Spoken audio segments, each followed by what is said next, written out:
Do you remember your first submission when you started training jiu-jitsu? Dude, I don't remember. I think it was maybe like 6 or 7 months. I think I tapped like 1,000 times before I submitted anybody, to be honest. So I ask people sometimes because you remember like your first submission that you got sometimes, you know? Yeah, it was almost to the point where it's when I first started in 2011 in Hollywood, it was like we had a group of guys and we would just like train all the time. Yeah, yeah. And it just got everybody's really good, right? Everybody's like pretty even. So it's everyone's even. Doesn't mean anything, yeah. And remember it's a brand new school. Yeah, yeah. So there wasn't anybody that was How more cool tenured. was that spot? Come on, we that have a was jiu-jitsu cool. gym On like the top. Sunset Boulevard and Highland Boulevard, a block away from where they have the Oscars and everything else, across the street from Hollywood High School. Second story overlooking. That's why I joined. I trees. was driving past that and I looked to the left and I saw the academy and I'm like, okay, I gotta go. And so I called and they said come in the next day. So I came in the next day and ever since that, like, that's it. You never stopped. I just never stopped. It was one of those things where it's like I can't wait to get my 3rd stripe so I could be in the advanced course.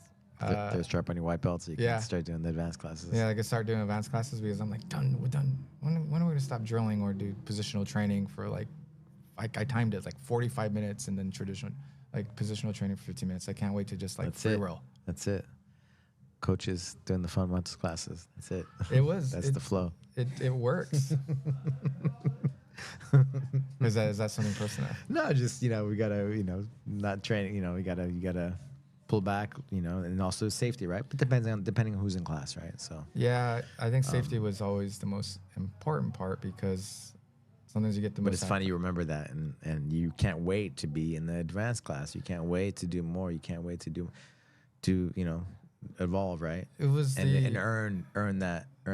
I just couldn't wait. It was just we had the fundamentals and then we had the advanced and it was like back to back. So it was like, so we would sit in class and we'd do the fundamentals and then we'll watch the advanced. Yeah, but like yeah, I can't remember that. And I was just like there's watching and I'm like one day I can go in that class. I'm just not there yet. So like we just have to put more work more work into it, into the point where it's like until we got it.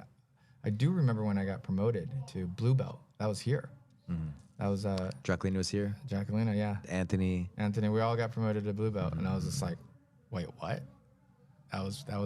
I still have pictures of that and that moment, and it just was,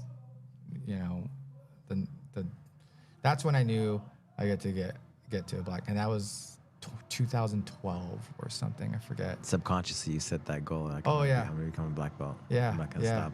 Yeah. Now that was like when I was like 34 years old, and I think good for you, man. Good for you. 34. Yeah. Way to stick to it. Way to stick to it. Yeah. Yeah. You said like you came in and did a class and you're like, and then you never stopped. Never stopped. And I was just gonna say like, and hopefully we never stop, right? Oh. We never stop moving. We never stop doing the things that are good for us, right? Yeah. And for those around us. Especially getting close to my 50s, it's one of those things where not just that I don't stop, and I'm also very careful in a way because I'm not that 34, 35-year-old. You have to train differently. Yeah, I got to train differently. You have to adapt different styles, and choose my training partners in a way where I know that I'm also thinking of myself. And of course. Yeah, my family and everything else on top of that. So back in the day, it was like, I don't even back in the day, it was like 10 years ago. 10 years ago, it was like, oh, okay. Different times. Yeah. Different times. It's like I can get through it in a way where my body was healing in a way. So I could totally do that. But now it's like, maybe not a good idea at this moment. Yeah. I got to hit the office afterwards and everything else. So. Awesome. Well, thank you for all of your contribution and continued contribution. I really appreciate you. I love you, man. I think you're an amazing guy. Yeah. And so happy we got to finally sit down and do a podcast. This is amazing. This is actually the first podcast I've ever done. So I acknowledge you for your consistency and also your stand for the community. I mean, it's amazing what you've created in the last, how many years? 20 plus years? 25 years. 25 years. Yeah. I mean, you embody legacy, and then you've created legacy for the last 25 years. So congratulations also on your success, and thank you for inviting me to get this experience. It was extremely valuable. Thank you, brother. Thank you. You're welcome.